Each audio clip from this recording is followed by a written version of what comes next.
This is another unrehearsed, spontaneous reality composting video by Joe Jenkins, which is me. We're going to compost a dead animal, and I'm going to show you how to do it. A raccoon, a big fat raccoon.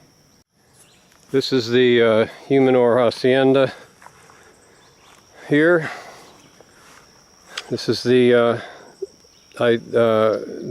side I'm adding to now, and I just really started that a couple weeks ago. This is the side that I'm letting age, resting. It's starting to drop a little in temperature. It's only down to 108 right now, but there's 3 great big fat raccoons in that one and a number of possums. This one here doesn't have any animal carcasses in it yet, but we're going to add one. I'm going to show you how it's done. People tell you you can't compost meat, you can't compost bones, etc., etc. Read the Humanor handbook. You'll find out that none of that is true. You can compost entire dead animals, and I'm going to show you how. Raccoons killed all my chickens, and I'm killing the raccoons, and they are all getting recycled, and they're going to end up in the garden. So I'll show you how it's done. And that is one big fat raccoon.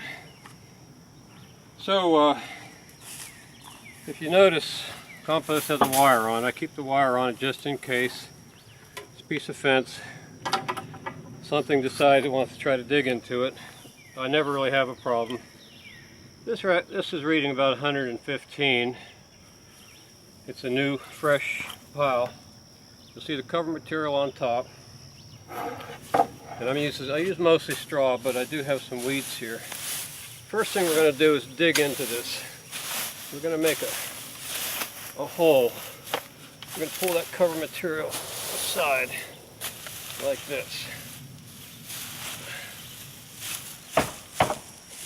until we get down into the compost itself. Now, if you're not using a cover material like this, nice thick heavy cover material, you're not making your compost correctly. This is what keeps the odors in, keeps it from drying out in the desert. It keeps it from getting too wet in the torrential rains. It insulates it in the winter. The cover material is critical. So now we're getting down into the actual compost. And you should, if you look closely, you'll see the steam coming out of it. So there we have basically a hole, steam. You can feel it actually. And this is where the animal gets buried. Animal or animals, depending on what you have. Right down in there, in the hole. Just gonna make sure it's, you know, basically you're burying it. It's kind of like a burial. And ideally, you could just stop there, pull all the cover material back over, get some fresh straw. Always keep some clean, fresh straw on the top. But in this case, this is a Humanor compost pile, so we are actually going to add Humanor on top of this animal. And this is Humanor and food scraps in the same container. Now, see the food scraps on top.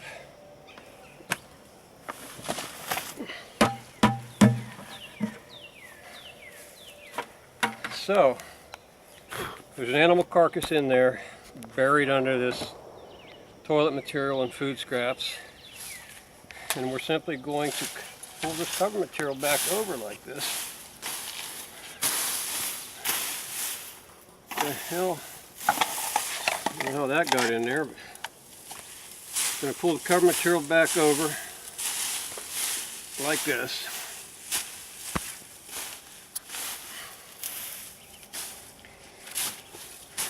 tamp it down.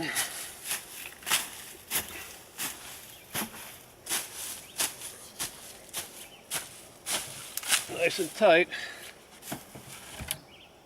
And then I'm going to add clean stuff on top.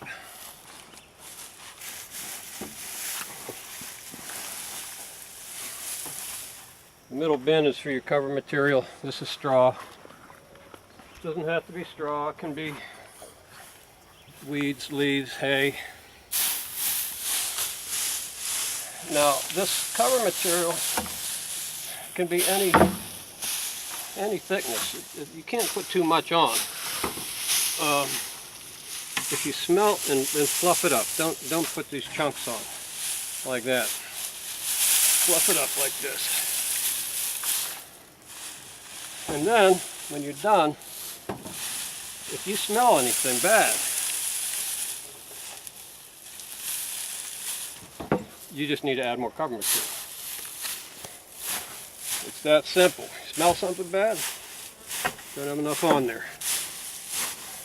Now I'm packing it down again, like that.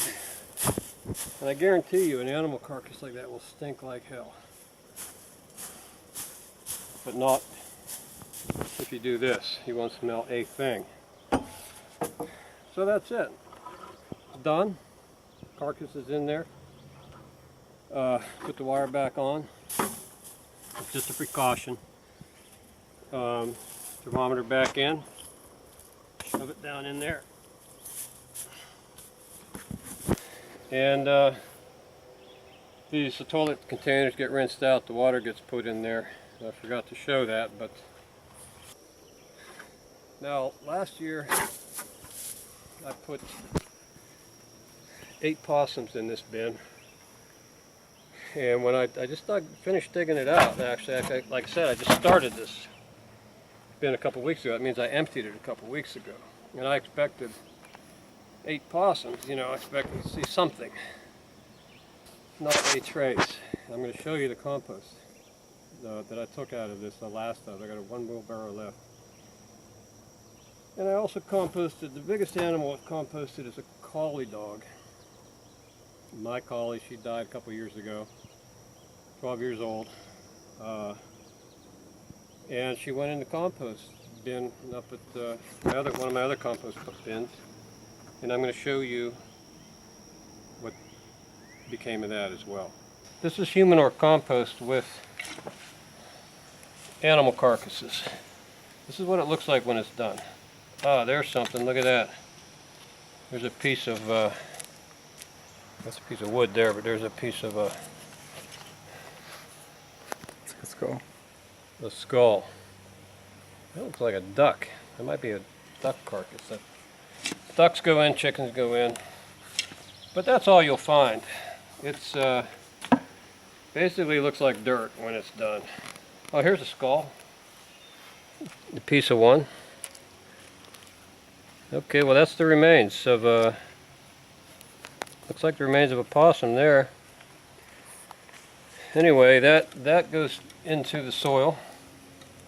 A little bit of fur, a little bit of bone, and that's it. No smell or anything to it. And this will I'm saving this out for potting mix for my plants.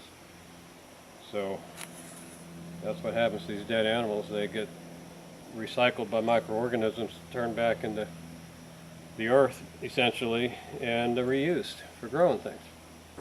I've composted dozens of animal carcasses. The largest has been a collie dog, full-grown collie, not a miniature. And I'm going to show you what's left of it after the compost. The collie composted down with everything else in the compost pile and ended up in the flower bed here.